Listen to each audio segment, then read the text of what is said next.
Now, this is the Boox Max2. It runs on Android 6 on a 4-core processor with 1.6 gigs of clock speed and 2 gigs of RAM.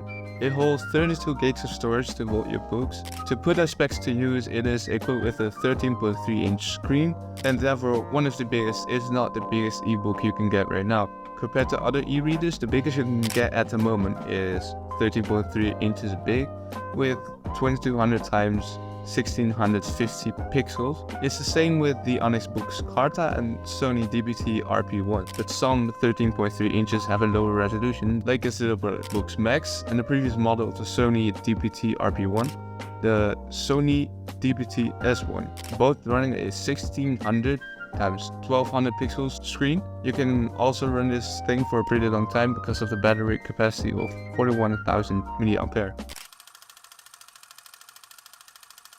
I've been using this thing for more than 2 months. Maybe you can see a little bit of stains here and there. And so far it's been a great thing. It has a great battery life because of the big battery. The screen is great to the eye because it uses e-ink. But there are some cons using an e-ink, such as the high latency and refresh rate. But on this e-reader you can change the refresh rate of the screen itself, from just 1 second of refresh rate to being able to watch videos and browsing the internet. Although this is cool and all, but there are some downsides. Because it has a 1.6 gigs CPU and 2 gigs of RAM, it sometimes doesn't work smooth at all.